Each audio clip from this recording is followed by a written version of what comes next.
We're monitoring all incoming leads, whether they're calls for armed protests, potential threats that grow out of the January 6th breach of the Capitol, or other kinds of potential threats leading up to inaugural events, and then various other targets. So we're lashed up with all of our partners in that regard.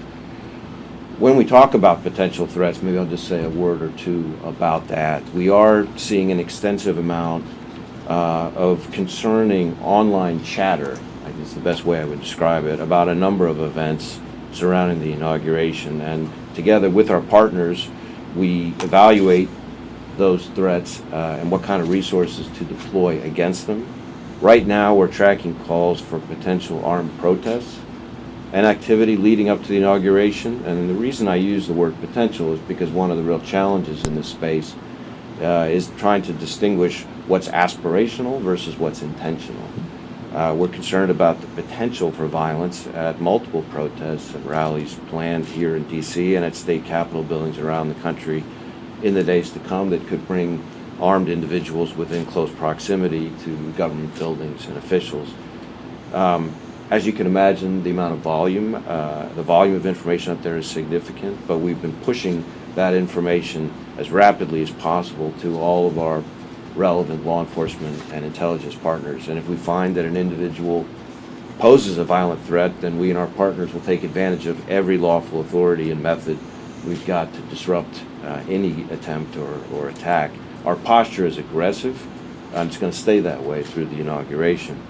So in that vein, we and our partners have already arrested more than 100 individuals for their criminal activities in last week's siege of the Capitol and continue to pursue countless other related investigations. And those help not only prevent those individuals from any effort to repeat that kind of activity, but also should serve as a very stern warning to anybody else who might be inclined to try to engage in that activity.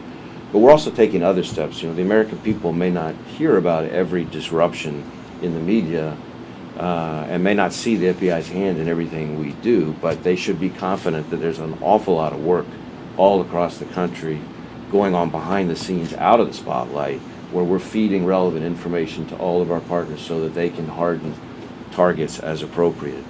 And as I said, we're looking at individuals who may have an eye towards repeating that same kind of violence that we saw last week. I mean, from January 6th alone, we've already identified over 200 suspects. So we know who you are if you're out there, and FBI agents are coming to find you.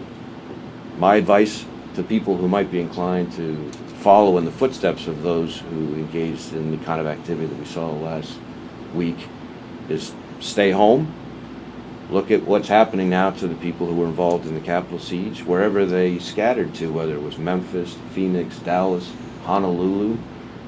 What they were finding is we've got FBI agents tracking them down and arresting them. And if I were those people, you don't want to be the ones that have FBI agents knocking on your door at 6 a.m.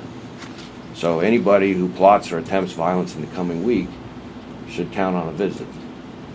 So together with our partners here in the district and across the country, we're going to be doing everything we can to ensure a smooth transition of power in the days to come. This is a team effort, and I'm really proud of the team that you have assembled here.